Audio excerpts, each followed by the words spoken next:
오늘은 고린도전서 15장 1절에서 19절 말씀을 가지고 부활의 증거라는 제목으로 말씀드리겠습니다.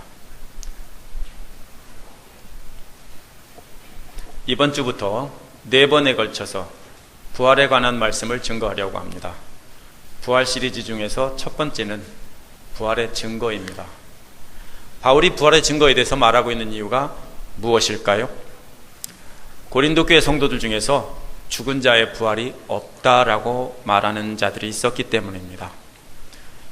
이들이 바울이 전에 가르친 부활의 복음을 송두리째 흔들어 놓고 있기 때문입니다. 고린도 교인들의 신앙을 흔들어 놓는 그 부활이 없다 하는 믿음은 어디서 나왔느냐면 당시 로마 황제를 통한 종말론에서 나왔습니다. 여기서 종말이라는 말은 이종말 권사님을 뜻하는 게 아니고 또 세상의 끝을 뜻하는 것도 아니고 괴로운 세상이 끝나고 새 시대가 열린다라는 뜻입니다. 그것이 바로 종말입니다.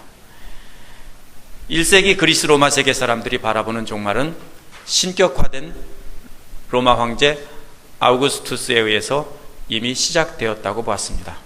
그 뒤를 이은 황제들도 역시 신이 되었고 그들이 악한 세력을 정복하고 그 악한 세력들에게서 빼앗은 물자를 가지고 와서 자신들이 풍요로운 삶을 누리는 것이, 그것이 바로 로마 세계의 종말이다, 바라는 이상적인 세계다, 이렇게 믿었습니다.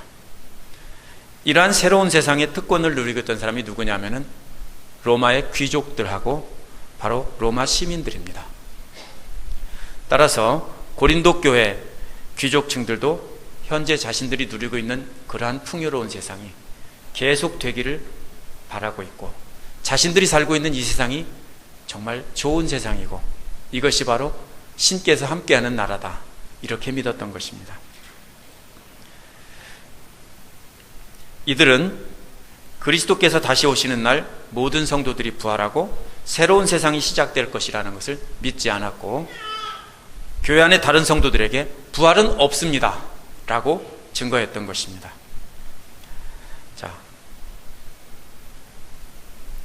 이 물질적인 풍요를 누리고 있는 오늘날 미국에서도 마찬가지입니다.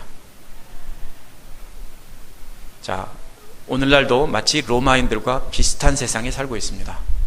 역사상 유례 없는 그런 풍요를 누리고 있는 미국 땅에서 어떻게 보면은 지금 경기가 어렵다라고 하지만 사실 인류 역사상 이와 같은 물질적인 풍요를 누렸던 적은 어디에도 없었을 것 같습니다. 이런 미국 땅에서 역설적으로 어떻게 생각하고 있냐면은 부활과 하나님 나라에 대한 소망은 점점 흐려져 가고 있고 이 세상이 좋다, 지금이 좋다라고 말하는 사람들이 점점 많아지게 됐습니다. 미국 경기가 어려울 때, 힘들었을 때는 많은 미국인들이 하나님을 섬기고 하나님께 엎드렸지만 이제는 수많은 미국인들이 하나님을 잊어버리고 부활도 잊어버리고 그런 거 없다 하고 이 세상을 즐기자라고 하면서 살아가는 모습을 봅니다. 한국은 어떻습니까? 한국도 똑같습니다. 60년대에서 70년대에 수많은 한국 사람들이 부활을 소망하며 하나님 앞에 나왔지만 이제 살기 좋아지면서 많은 한국인들은 부활이나 새로운 하나님 나라에 대한 관심이 점점 없어져 가고 있고 지금 이대로가 좋다라고 하는 사람들이 늘어나고 있습니다. 이처럼 부활에 대해서 부정적인 생각을 가지고 있던 고린도 교인들에게 바울은 1, 2절에서 전에 전한 부활을 다시 한번 생각해보라, 이렇게 말하고 있습니다. 그게 뭔 말이냐면요, 마치 고무신을 거꾸로 신고 이제 가려고 하는 애인에게 우리 한번 생각해보자, 처음 만나서 뜨겁게 사랑하던 때를 한번 돌이켜보라, 이런 말과도 같습니다. 처음 부활의 복음을 듣고 터지듯한 기쁨으로 신앙생활하던 그 부활의 복음을 계속 지키고 있으면 구원을 받는다라고 권고하고 있습니다. 이러한 바울의 부활의 논증은 부활의 신앙이 점점 흐려져 가고 있는 미국 땅이나 한국 땅에 살고 있는 사람들에게 오늘날 우리도 또 역시 부활의 신앙 위에 굳게 설 것을 권고하고 있는 것입니다.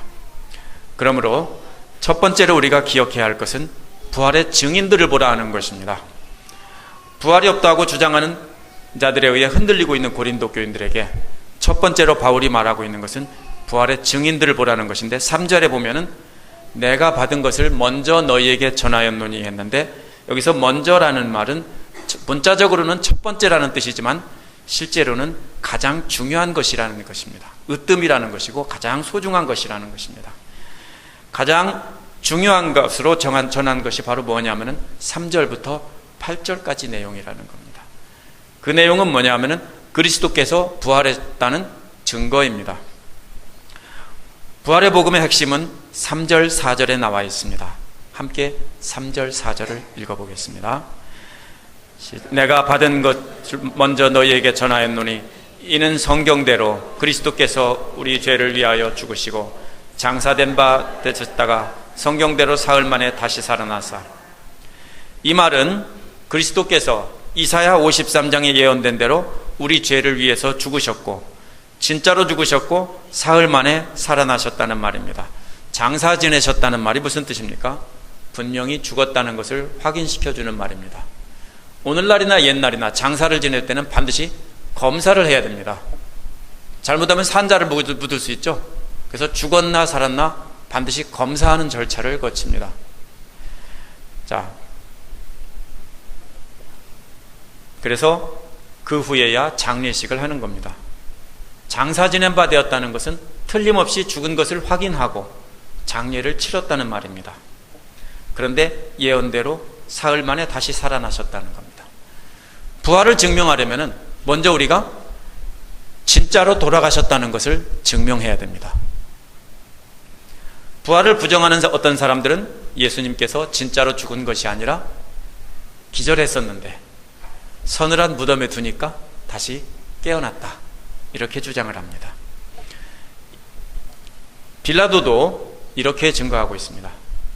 마가복음 15장 44, 45절에 보면 빌라도도 의심을 했습니다. 벌써 죽었을까 이상히 여겨 백부장에게 확인하게 하고서 그 뒤에 시체를 아리마대 요셉에게 내어주었다고 했습니다. 예수님의 죽음은 총독인 빌라도가 부하 장교를 시켜서 분명히 확인했다는 것입니다. 따라서 예수님의 죽음은 그 당시에 총독이었던 빌라도가 분명히 확인한 것이라는 것입니다. 한번 가정해 봅시다. 우리가 백보양보에서 예수님께서 십자가에서 기절했다고 합시다. 그리고 백부장이 검시할 때 죽은 척하고 있다가 넘어갔다고 합시다. 가능할까요? 아마 그것도 쉽지는 않을 겁니다. 맥을 짚어보거나 어떻게 할 텐데 죽은 척하고 있다가 넘어갔다고 합시다.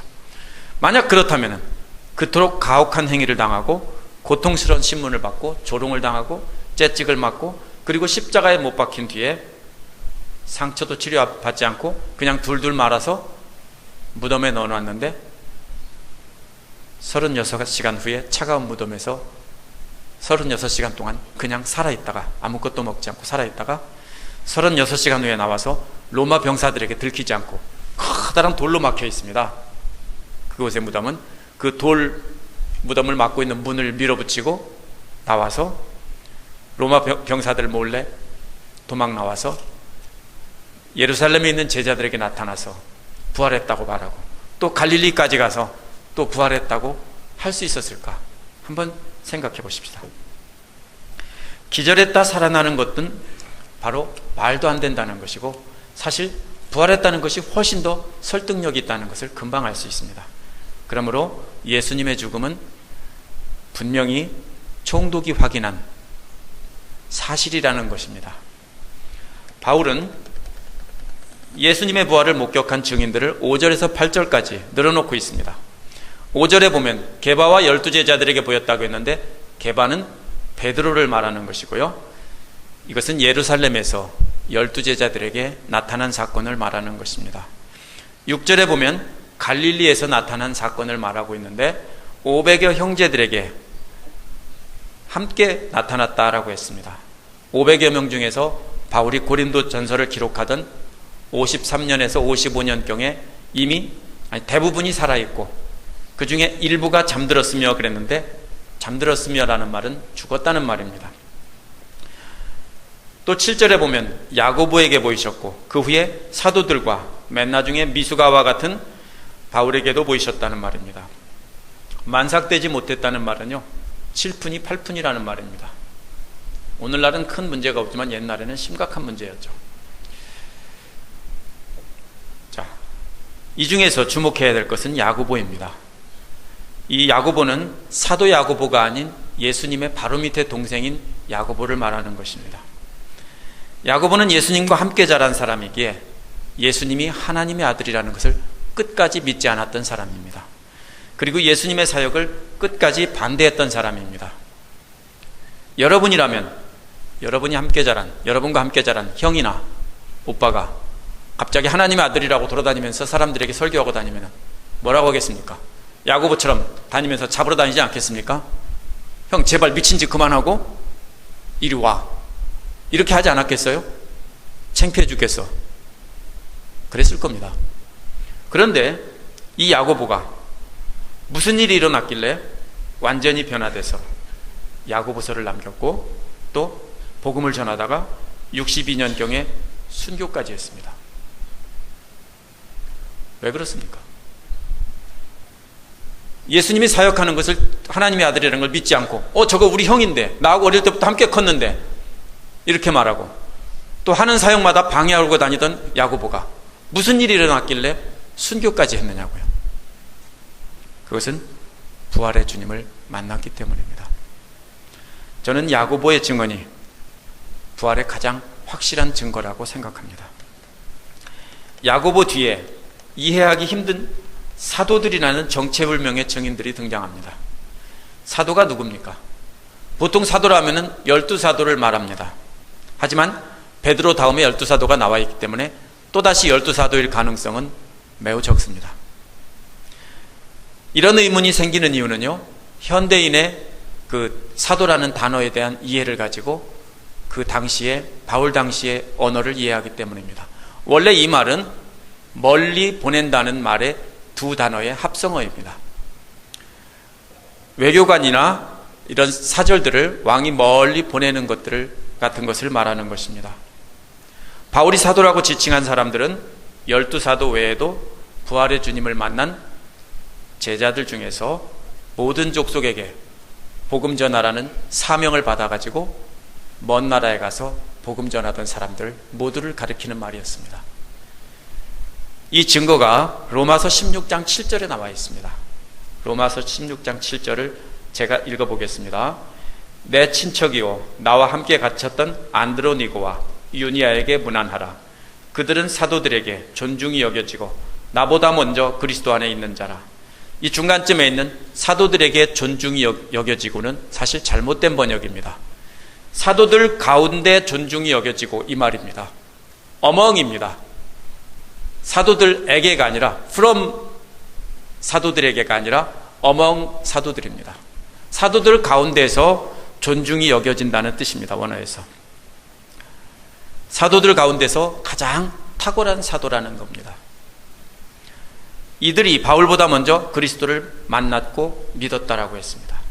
이 구절로 보아서도 사도란 그리스도의 부활의 증인으로서 땅끝까지 복음 전하기 위해서 먼 나라에서 복음 전하는 사람들을 가리키는 것입니다. 마지막으로 미수가 칠푼이 같은 바울 자신에게도 나타났다는 것입니다. 하지만 여기에 빠져있는 증인들이 있습니다. 누굴까요? 마태, 마가, 누가, 요한 모두 다 여인들이 예수님의 부활을 맨 처음에 보았다고 했습니다. 왜 빼놨습니까? 인정하지 않아서입니까? 아닙니다. 이것은 바울 당시의 세계에서 여자들의 증언은 법정에서 증거로 채택될 수가 없었습니다. 그것이 법입니다. 여자들의 말은 믿을 수 없다는 거죠. 여자들은 증인으로 채택하지 않았고요. 법정에서 여자들이 증인으로 서면은 그것은 인정되지 않았습니다. 그랬기 때문에 여기서도 바울은 법정에서 증언하듯이 증거를 제시하고 있는 겁니다. 많은 사람 앞에 한번 들어봐라. 그러므로 여자들의 증언은 빼놓은 것입니다. 몰라서 빼놓은 게 아니고요. 그러므로 여기에 나온 이름만 세봐도 최소한 520명입니다. 사도가 단 2명이라고 취급해도 520명입니다. 그러나 520명이 훨씬 넘을 겁니다. 자, 법정에서 증인이 몇 명 정도 필요합니까? 저는 법을 전공하지 않았기 때문에 잘은 모르지만 최소한 520명은 아닐 겁니다. 그죠? 520명 이상 돼야 법정에서 증언이 성립한다. 이거는 아닐 겁니다. 자, 부활한 주님을 만났다는 말은 520명 이상이 만났다는 것은 부활이 확실하고 또 확실하다는 것입니다. 한번 생각해 봅시다.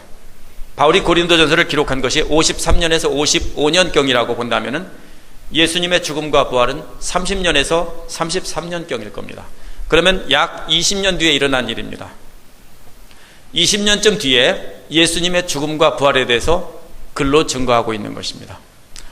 지금부터 20년 전에 무슨 일이 일어났었는지 제가 찾아보았습니다. 이라크의 사담 후세인이 쿠웨이트를 침공했고 미국은 이라크로부터 원유 시장을 지키기 위해서 50만 명의 군대를 사우디아라비아에 파견을 했습니다. 만약 누군가가 사담 후세인은 쿠웨이트를 침공한 적이 없고 그것은 미국이 다 조작한 것이고 미군을 사우디아라비아에 파송한 적이 없다라고 주장한다고 해봅시다. 여러분 뭐라고 하겠습니까? 아마 여러분 주변, 혹시 여러분 남편, 여러분 친척이 그때 군인으로 사우디아라비아에 갔었는데 라고 말할지도 모릅니다. 대부분의 사람들이 어떻습니까? 지금도 살아있고 또 그들은 모두 그때 자기들이 사우디아라비아에서 그 이라크와 전쟁에 참여했었다 라고 증언할 사람들 나오라고 하면 없을까요? 엄청나게 많은 사람이 있을 겁니다. 바로 이런 얘기입니다. 20년 전에 일어났던 일을 증언을 하고 있는 것입니다.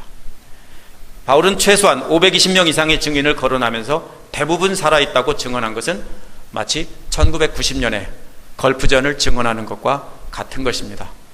아직도 그 증인들이 대부분 살아있는 것처럼 바울 당시에도 예수님 부활을 경험한 사람들이 대부분 살아있다는 겁니다.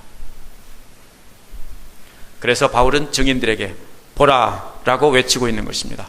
바울은 부활신앙이 희미해져 가고 있는 오늘 이 땅에 있는 미국인이나 한국인이나 또한 한국에 있는 사람들에게나 여러분 모두에게 외치고 있습니다. 부활의 증인들을 보라는 겁니다. 최소한 520명 이상이 되는 사람들을 증인으로 있다 봐라 하는 겁니다.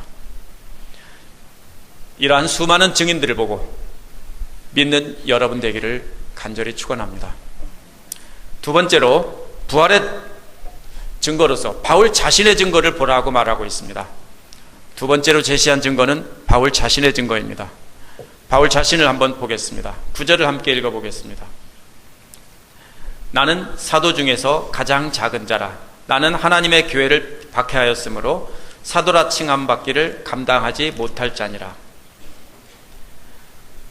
바울은 스스로 사도 중에서 서열이 가장 낮은 꼴찌 사도라고 말하고 있습니다. 왜 자신을 사도라 칭하기에도 감당치 못하느냐 하면 자신은 부활의 증인들을 핍박했던 사람이기 때문이라는 겁니다. 10절 계속해서 읽어보겠습니다. 그러나 내가 나 된 것은 하나님의 은혜로 된 것이니 내게 주신 그 은혜가 헛되지 아니하여 내가 모든 사도보다 더 많이 수고하였으나 내가 한 것이 아니요 오직 나와 함께 하신 하나님의 은혜로라. 9절 10절에서 말하는 것이 무엇입니까? 자신은 하나님의 교회를 핍박했던 사람이고 사도 중에서 가장 서열이 낮은 사람이고 사도라가 칭함을 받기도 감당치 못할 그런 자격 없는 사람이지만 하나님의 은혜로 가장 많은 일을 했다는 것입니다. 도대체 이게 무슨 부활의 증거입니까? 이것을 알려면은 부활 전에 부활하신 주님을 만나기 전에 바울이 어떤 사람이었는가 한번 봐야 됩니다. 사도행전 7장 58절에 보면 스데반을 하나님을 모독했다는 죄로 돌로 칠 때 증인들이 옷을 벗어서 사울이라는 청년의 발 앞에 두었다고 했습니다.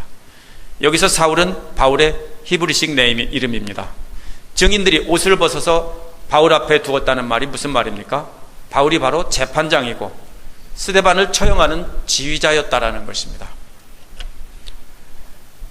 자, 또 사도행전 8장 1절 앞부분에 보면은 사울은 그가 죽임을 마땅히 여기더라 라고 했습니다.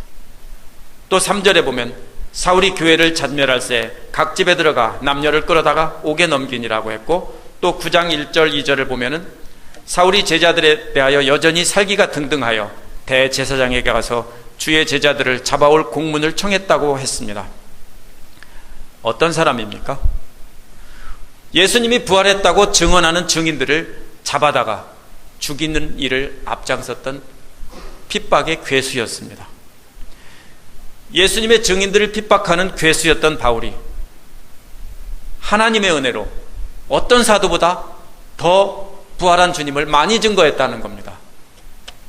모순이죠. 말이 안 되죠. 예수님의 부활을 증언하는 사람들을 잡아서 죽이고 가두는 일에 앞장섰던 사람이 어느 날 갑자기 뭡니까? 예수님이 부활했다는 것을 가장 많이 전파한 사도가 되었다라는 것입니다.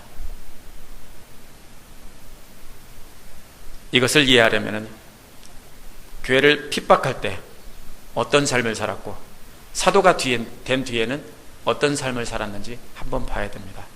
바울이 교회를 핍박하던 시절에 요즘 말로 정말 잘 나가는 사람이었습니다. 빌립보서 3장 5절 6절에 보면은 바울이 율법적으로나 혈통적으로나 완벽한 유대인이다, 최고로 존경받는 유대인이다 라는 것을 말하고 있고요. 사도행전 22장 3절에 보면 가말리엘 문화에서 배웠다라고 했습니다. 이는 당대 최고로 존경받는 랍비였습니다. 이 말은 마치 하버드에서 세계 최고의 권위 있는 학자를 통해서 PhD 학위를 받았다라는 말 같은 것입니다. 또 사도행전 22장 27, 28에 보면 천부장이 많은 돈을 들여서 로마 시민권을 샀다고 했는데 바울은 나면서부터다 라고 했습니다. 천부장이 뭡니까?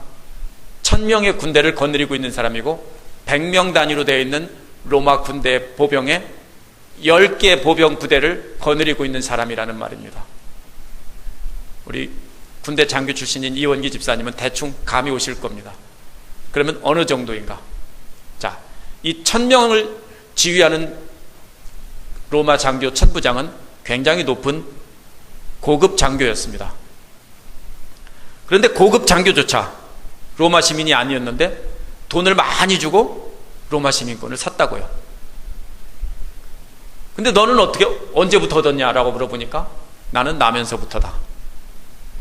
뭘 말하는 겁니까? 대단한 존귀한 신분이었다는 걸 나타냅니다. 그 당시 로마 시민은 아무한테나 로마 사는 사람들에게 다 주던 것이 아닙니다. 특별한 소수 특권층들이 로마 시민이었습니다. 로마 시민은 죄를 지어도 때릴 수도 없었고 고문할 수도 없었고 황제에게 재판을 받겠다 하면은 두말 없이 황제에게 보낼 수밖에 없던 사람이 로마 시민입니다. 오늘날 어떤 사람이 그런 사람일 수 있습니까?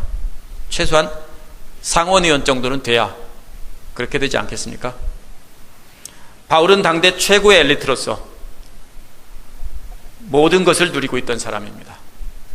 이런 사람이 갑자기 모든 것을 배설물로 여기고 온갖 고난을 참고 견디면서 주를 따라갔던 이유는 바로 부활의 주님을 만났기 때문입니다. 부활의 주님을 만나는 장면이 사도행전 9장 3절에서 9절에 나와 있습니다. 제가 읽어보겠습니다. 사울이 행하여 다메섹에 가까이 가더니 호련히 하늘로서 빛이 저를 둘러 비추는지라 땅에 엎드려져 들음에 소리 있어 가라사대 사울아 사울아 내가 어찌하여 나를 핍박하느냐 하시거늘 대답하되 주여 누시오니까 가라사대 나는 내가 핍박하는 예수라. 9절에 보면요 사흘 동안 보지 못하고 식음을 전폐하니라. 여기에 보면 바울은 사흘 동안 식음을 전폐했다고 했습니다. 여러분 어떤 때 식음을 전폐합니까? 살 빼려고 다이어트 합니까? 이거는 완전한 금식인데 철저하게 자기 죄를 회개하는 모습입니다. 주님을 만나고 보니까 자기가 그동안 사람들을 잡아 죽인, 부활의 증인을 잡아 죽인 죄가 얼마나 큰지 말로 감당할 수가 없습니다. 그래서 그 감당할 수 없는 죄책감 때문에 엎드려서 식음을 전폐하면서 주님 앞에 용서해 달라고 기도하는 모습입니다. 주께서 부활하셨다는 증거가 바로 이것입니다. 바울의 증거는 한편의 간증과도 같습니다. 부활하신 그리스도를 믿고 증거하는 사람들을 잡아 죽이는 일을 자신의 사명으로 삼고 거기에다가 목숨 걸고 온 힘 다해서 했던 사람이 어느 날 갑자기 바뀌어서 그 누리던 최고의 지위와 명예와 존경받는 것을 다 버리고 수많은 고생을 자처하면서 매 맞으며 욕먹으며 돌로 맞으며 배가 깨지고 포로로 잡혀가서 결국은 목이 잘려서 죽었습니다. 부활하신 주님을 만나지 않았더라면 바울은 절대로 그런 변화가 없을 것입니다. 그래서 바울은 나를 보라. 내가 바로 부활의 주님을 만났고 내가 바로 가장 큰 부활의 증거다. 이렇게 말하고 있는 겁니다. 바울처럼 복음 전하다가 말할 수 없는 고생했던 사람들이 교회 역사에 보면 수많은 사람이 있습니다. 그 중에서 한 사람은 근대 선교의 아버지라고 불리는 윌리엄 캐리입니다. 여기도 윌리엄 캐리 칼리지가 있죠. 그는 평범한 구두 수선공이었었는데 그가 주님을 만나 목사가 되고 편안한 삶을 살 수 있었습니다. 그가 영국을 떠나 인도로 갔습니다. 선교의 비전을 안고. 오늘날은 선교사가 선교지에 가서 살 수 있었지만 그 당시에 사람들은 선교지에 가면 대부분 병에 걸려 죽고 사람들에게 죽고 이러던 때였습니다. 당시 인도는 선교할 만한 땅이 아니었습니다. 남편이 죽으면 젊은 아내를 같이 불에 태워 죽였습니다. 또 어린아이를 강에 던지면서 겐지스 강의 여인에게 물에 던져서 바치는 그런 사람들이었습니다. 그런 나라들이었습니다. 거기서 복음 전하다가 그 동인도 회사라는 캐리가 취직한 회사가 전하지 못하게 하고 추방을 면하게 하기 위해서 내륙으로 옮겼는데 그때 아내 도로스하고 아이 2명이 이질에 걸렸습니다. 한 아들을 잃고 아내는 정신병에 걸렸습니다. 한번 상상이 됩니까? 당시에 캐리의 일기장에는 다음과 같이 적혀 있습니다. 하나님은 부요하신 분이시며 약속에 신실하신 분입니다. 내가 이 하나님을 바라보았을 때 나의 모든 근심을 내어 맡길 수 있었습니다. 내가 설사 이곳에서 생명을 잃어버린다 할지라도 나에게 이 고귀한 사명이 맡겨진 사실만으로도 기뻐하겠습니다. 여러분 같으면 어떻겠습니까? 아들이 죽었고 아내는 정신병에 걸렸어요. 나 못하겠다 하고 때려치고 돌아가지 않겠습니까? 그런데 생명을 잃어버린다 할지라도 사명이 맡겨졌다는 것 자체만 가지고도 기뻐하겠다는 겁니다. 만약에 부활의 주님을 만나지 않았다면 캐리는 그런 바보 같은 삶을 살지 않았을 것입니다. 바울과 캐리의 개인적인 증거가 바로 부활을 말해줍니다. 바로 여러분들도 여러분들의 개인적인 증거가 바로 부활의 증거가 되시기를 간절히 축원합니다. 세 번째로는 논리적으로 생각해 보라는 것입니다. 12절부터 나오는 이야기가 바울의 그 부활에 대한 논리적인 증거입니다. 12절 함께 읽어보겠습니다. 그리스도께서 죽은 자 가운데서 다시 살아나셨다 전파되었거늘 너희 중에 어떤 사람들은 어찌하여 죽은 자 가운데서 부활이 없다 하느냐. 자, 뭔 말입니까? 예수님께서 부활하셨다는 소식이 지금도 계속해서 전파되고 있는데 너희 중에 어떤 사람은 어째서 부활이 없다고 하느냐. 여기서 부활이 없다고 하느냐 하는 것은 바울의 말이 아니라 고린도 교회에서 부활이 없다라고 말하는 사람의 한 말을 그대로 인용한 것입니다. 이 사람들의 말은 고대 그리스의 철학의 근거에서 말하고 있는 것입니다. 그리스 철학에서는 부활은 없다라고 말하고 있습니다. 그래서 그리스 철학의 근거에서 고린도 교인들 중에서 귀족층 지도자들은 부활이 없다.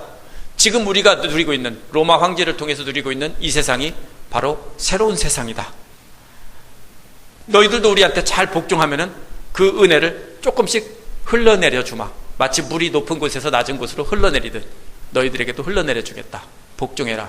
이렇게 말하는 것이 바로 그들의 생각이었습니다. 자, 그런데 바울의 말은 뭡니까? 그렇다면 어떻게 해서 계속해서 지금까지도 부활의 소문이 퍼지고 있느냐? 몇 년 동안? 20년 동안. 여러분 한번 거짓말 한번 퍼뜨려 보십시오. 제가 내일부터 휴가를 주시면 제가 알래스카에 휴가를 다녀오겠습니다. 자, 제가 알래스카에 갔는데 실수로 관광하다가 제가 모험심이 많아서 높은 곳에 올라갔다 떨어져서 바다에 빠져 죽었다고 합시다. 한번 소문을 퍼뜨려 보십시오, 여러분들이. 어떻게 되겠습니까? 죽지 않았는데 그렇게 누가 죽었다고 소문을 퍼뜨린다고 해보십시다. 20년 동안 퍼지겠습니까? 소문이? 잘하면 얼마큼 퍼질까요? 2주간. 그렇죠? 2주간은 소문이 퍼질지도 모릅니다. 누가 거짓말을 하면. 하지만 2주가 지나면은 제가 짜잔 하고 나타나면 어떻게 된 거야? 누가 그랬어? 하고 찾아서 입을 그냥 이럴지도 모릅니다. 그렇죠? 있을 수 없는 일입니다. 거짓말이 20년 동안 퍼진다는 것은 있을 수 없다는 것입니다. 이게 논리적인 이유입니다. 20년뿐 아니라 2000년 동안 계속 퍼지고 있습니다. 부활의 소문이 2000년 동안 퍼지고 있습니다. 거짓말이 2000년 동안 퍼진다는 것이 말이 됩니까? 제가 대학교 2학년 때 12.6 사태가 일어났습니다. 1979년 박정희 대통령이 당시 김재규 중앙정보부장의 총에 맞아 돌아가신 얼마 후에 보안사령관이었던 전두환 소장이 당시 계엄사령관이었던 정승하 육군 참모총장을 공범이라고 사형 선고를 내렸습니다. 31년이 지났습니다. 지금 그 사실 믿습니까? 저도 그때는 긴 줄 알았습니다. 왜냐하면 군에 대한 사실을 모르고 뉴스에서 나오니까 사실인 줄 알았습니다. 그런데 계속해서 광주에서부터 소문이 들려오기를 이상한 소문이 들리면서 조작했다 아니다는 말이 계속 나오기 시작했습니다. 지금 어떻습니까? 재판을 통해서도 다 밝혀졌습니다. 억지로 소문을 퍼뜨렸습니다. 소문이 계속 퍼집니까? 지금도 계속 정승하 씨가 박 대통령 죽이는 일을 같이 공모해서 한 공범이라고 지금도 말합니까? 아마 사면 복권 됐을 거요. 바로 이런 얘기입니다. 따라서 거짓말로 했다면 언젠가는 들통이 나기 마련입니다. 그런데 2000년 동안 계속 퍼지고 있다는 것은 분명한 부활의 증거라는 것입니다. 13절에서 18절은 두 개의 3단 논법, 실로기즘입니다. 3단 논법이란 대전제, 소전제, 결론으로 구성된 고대 그리스 로마 세계의 논리입니다. 예를 들면 이런 겁니다. 대전제는 모든 인간은 죽는다. 그 다음에 소전제는 소크라테스도 인간이다. 그래서 결론은 소크라테스도 죽는다. 이것이 3단 논법입니다. 모든 인간은 죽는다. 소크라테스도 인간이다. 소크라테스도 그러므로 죽는다. 이것이 3단 논법입니다. 여기서 쓰인 방법도 바로 그런 3단 논법을 쓰고 있습니다. 자, 13절에 대전제입니다. 함께 읽어보겠습니다. 만일 죽은 자 가운데서 부활이 없으면 그리스도도 다시 살아나지 못하였으리라. 자, 14절 읽어보겠습니다. 그리스도께서 만일 다시 살지 못하였으면 우리가 전파하는 것이 헛것이요 또 너희 믿음도 헛것이며. 15절입니다. 또 우리가 하나님의 거짓 증인으로 발견되리니 우리가 하나님이 그리스도를 살렸다고 증거하였습니다. 만일 죽은 자가 다시 살아나는 일이 없으면 하나님이 그리스도를 살리시지 아니하셨으리라. 대전제는 13절입니다. 죽은 자의 부활이 없으면 그리스도도 살아나지 못했다. 이게 대전제입니다. 그리스도께서 부활한 자체가 뭡니까? 분명한 부활의 증거다라는 것입니다. 14절은 소전제입니다. 만약 그리스도께서 부활하지 않으셨다면 바울이 전파한 복음도 헛것이고 고린도 교인들의 믿음도 헛것이다라는 겁니다. 왜냐하면 바울이 전하고 또한 모두가 우리가 믿는 믿음은 그리스도의 부활에 근거한 것이기 때문입니다. 부활이 없다면 믿음의 기초가 사라지는 것이고 교회도 사라질 수밖에 없습니다. 15절은 이 3단 논법의 결론입니다. 바울 일행이 하나님 앞에 뭡니까? 거짓 증인이 된다는 것입니다. 그런데 부활하지도 않았는데 부활했다고 증거한 것은 거짓 증인인데, 여기에서 하나님의 거짓 증인이란 말은 원문에서는 정확하게 말하면 하나님을 대항해서 거짓 증인했다는 말입니다. 하나님을 앞에 놓고 하나님 앞에서 거짓 증언을 했다는 것입니다. 상상이 됩니까? 여러분 한번 생각해 보십시오. 여러분이 어떤 증언을 거짓 증언을 한다고 합시다. 간단한 재판에서 판사 앞에서 거짓 증언을 한다고 해도 그것은 쉽게 할 수 있는 일이 아닙니다. 밝혀지면 어떻게 됩니까? 심각한 벌을 받습니다. 그런데 하나님을 대항해서 하나님을 재판장으로 앉혀놓고 그 앞에서 거짓 증언했다는 겁니다. 자, 그러므로 바울 일행의 한 증언들이 거짓이라면 단순히 사람 앞에만 한 것이 아니라 하나님 앞에서 한 것이고, 이것은 정말로 영원히 멸망할 죽을 죄를 진 것이라는 것입니다. 우리가 거짓 증언하는 경우는 몇 가지 경우가 있습니다. 돈을 많이 받았든지, 아니면 너 안 하면 죽여하고 칼 들이대고 위협하든지, 그런 경우입니다. 하지만 아무 이득도 없고 아무 생기는 것도 없고 위협하는 사람도 없는데 거짓 증언을 위해서 목숨 걸 사람은 없습니다. 그런 사람이 어디 있습니까? 자기가 거짓말 시켜놓고 그걸 위해서 목숨 걸고 지키는 사람이 어디에 있습니까?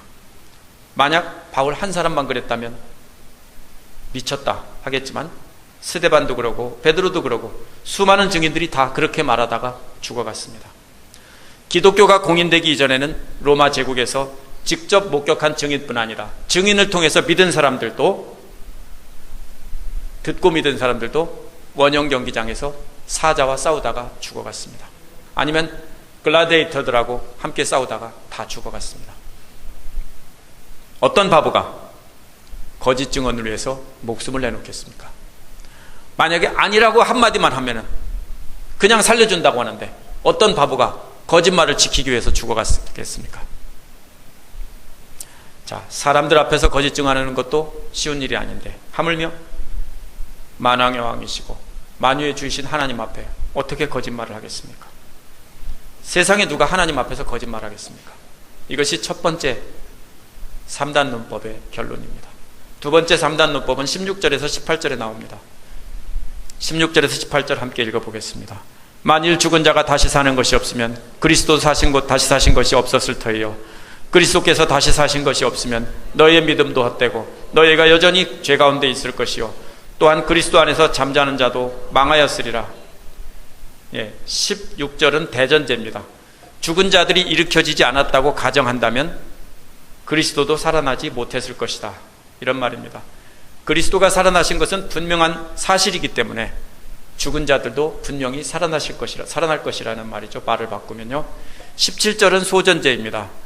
만약 그리스도가 부활하지 못했다면 너희의 믿음도 헛것이고 아직도 죄 가운데 있을 것이라는 겁니다. 이미 죄 용서 받아서 새로운 사람이 되었는데 그거 다 뻥이야. 너희들 아직도 죄 가운데 있다라는 말입니다.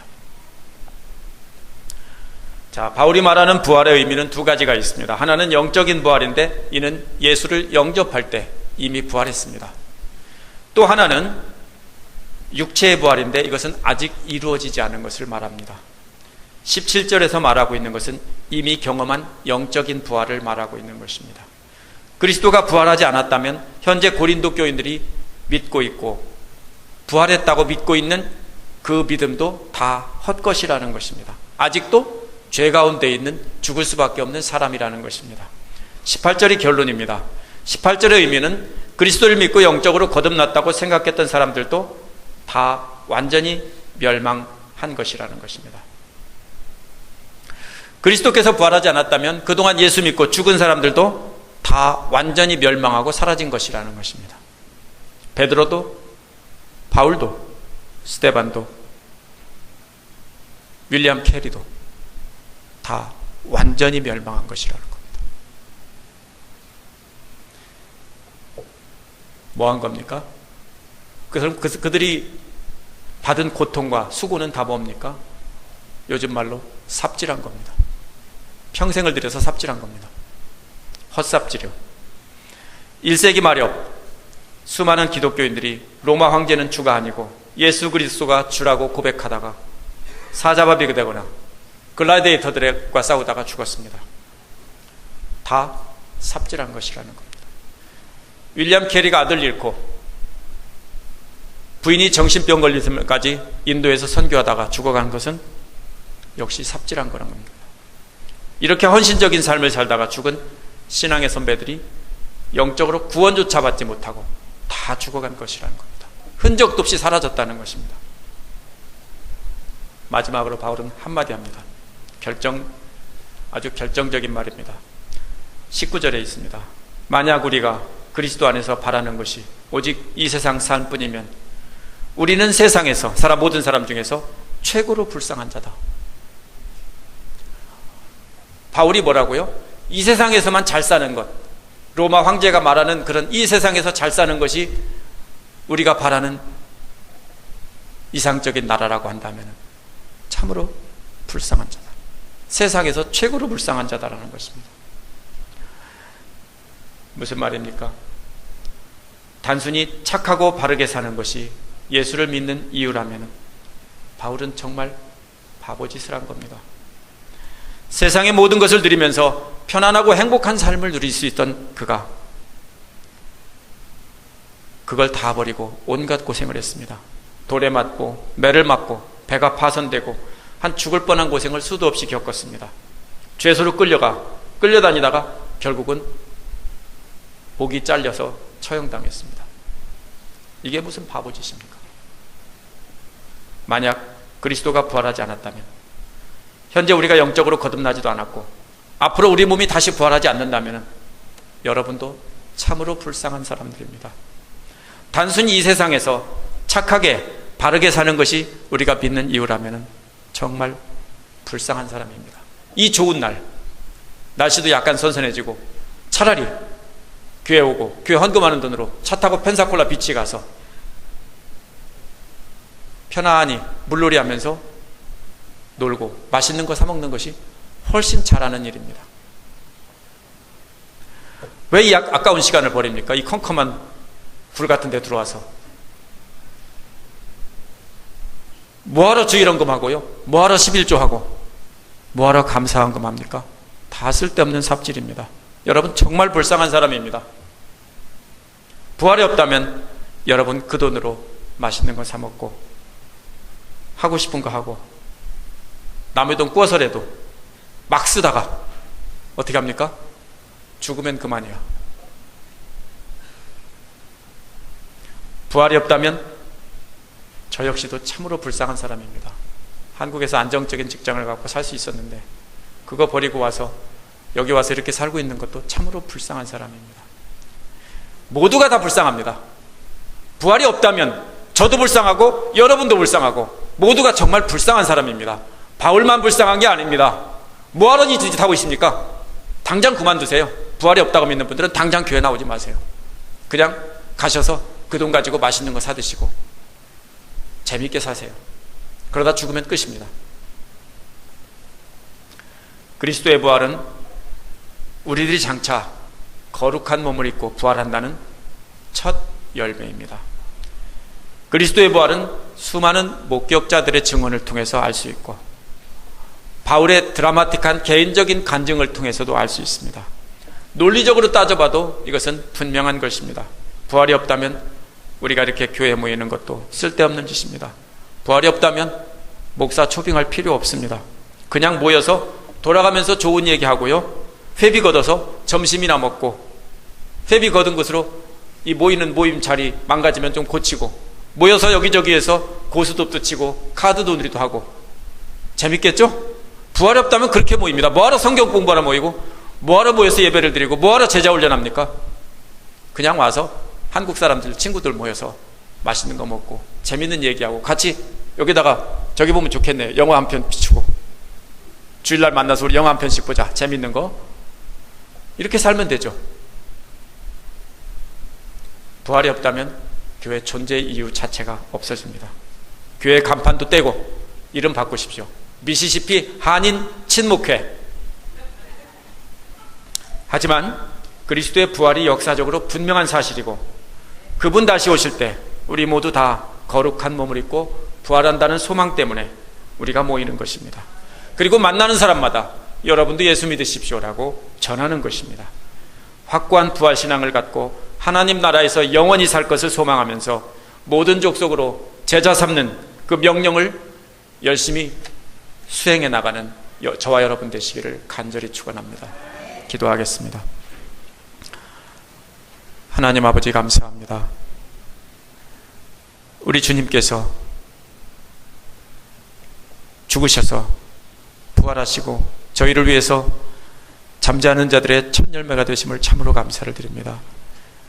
우리 모두 이 부활을 믿고 부활하신 주님을 증거하며 주님께 영광 돌리는 축복된 삶을 살게 하여 주옵소서. 쓸데없이 한국 사람 만나러 모이고 음식 먹으러 모이는 것이 아니라 정말로 부활하신 주님을 증거하며 찬양하며 영광 돌리기 위해서 모였사오니 축복하여 주시옵시고, 분명한 부활의 신앙을 갖고 살아가며 우리도 장차 부활한 새로운 몸을 입고 하나님 앞에서 영광스러운 삶을 살 것이라는 것을 기억하며 사는 저희들 되게 축복하여 주시옵소서. 예수님 이름으로 기도합니다.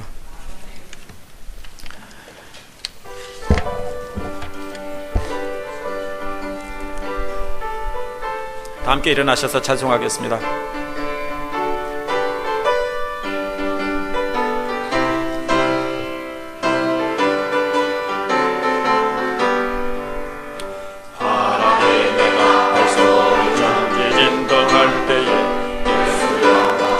구름 타시고 모든 곳에 보내어 모든 성도들을 모으리. 나팔 불 때 나의 이름 부를 때, 나팔 불 때 나의 이름 부를 때, 나팔 불 때 나의 이름 부를 때에 잔치 참여